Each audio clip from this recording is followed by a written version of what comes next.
எல்லாருக்கும் வணக்கம். இப்போ நான் வந்து காசியில் பாபன் சாமியோடைய மடம் இருக்குது, அதை பற்றி தான் நான் இப்போ சொல்கிறேன். பாபன் சாமி காசிக்கு போயிருக்காரு. போயிட்டு அங்கே தூங்கிட்டு இருக்கும்போது அவருக்கு அந்த இடத்துல ஒரு மடம் வேணும் அப்படின்னு சொல்லிட்டு அவர் ஆசைப்பட்டிருக்காரு.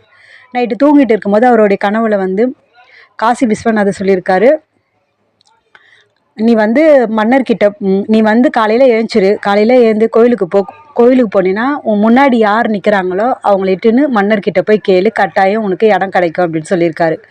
சரின்னு சொல்லிட்டு அதே மாதிரி பாபன் சாமி என்ன பண்ணியிருக்காரு, காலையில் கோயிலுக்கு போயிருக்காரு. போய் பார்த்தா யாருமே இல்லை. அங்கே ஒரு சிங்கம் மட்டும் இருந்தது.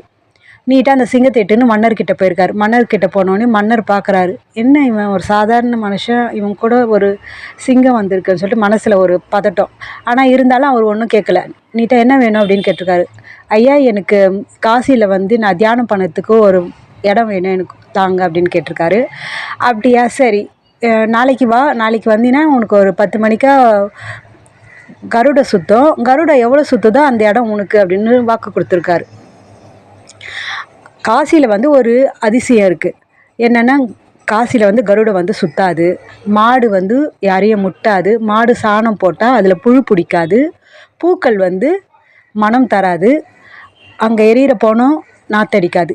இதோடைய சிறப்பு அங்கே இருக்குது. ஆனால் இதை தெரிஞ்சு அவர் மன்னர் வாக்கு கொடுத்துருக்காரு. இது மன்னருக்கும் தெரியும், நம்ம பாபன் சாமிக்கும் தெரியும். பாபன் சாமி என்ன பண்ணியிருக்காரு, கம்முன்னு போயிட்டார். சரி, நம்மளுக்கு காசி விஸ்வநாதன் நமக்கு வாக்கு கொடுத்துருக்காரு, உனக்கு கட்டாயம் இடம் கிடைக்கணும், அதனால் அவர் கம்முன்னு போயிட்டார். மறுநாள் ஆச்சு. மறுநாள் ஆனோடனே காலையில் 2 பேரும் நிற்கிறாங்க, மன்னரும் பாபன் சாமியும். ஆனால் கரெக்டாக அவர் மனசுல நினச்சார், இப்போ கருடை எங்கெங்கே சுத்த போகுதுன்னு சொல்லிட்டு.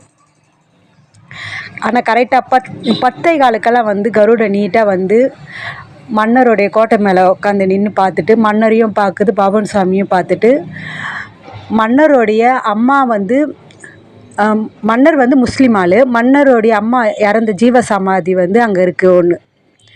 அந்த ஜீவ சமாதியை கரெக்டாக அது வட்டம் இட்டுட்டு, அந்த முஸ்லீமோடைய தர்கா கரெக்டாக ஒரு வட்டம் இட்டுட்டு அது போயிடுச்சு.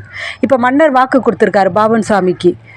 இப்போ அவர் கட்டாயம் கொடுத்தாகணும். அவங்க அம்மா இருக்கிற இடத்துல யாராவது கொடுக்க முடியுமா? ஆனால் அவர் சொன்ன வாக்கில் அவர் கட்டாயம் கொடுத்தாகணும். அதனால் நீங்கள் அந்த மசூதிக்கு போனீங்கன்னா பாபன் சாமியோடைய மடமும் இருக்கும், அதையும் கட்டாயம் பாருங்கள். இந்த வீடியோ உங்களுக்கு பிடிச்சிருந்தாலும் லைக் பண்ணுங்கள்.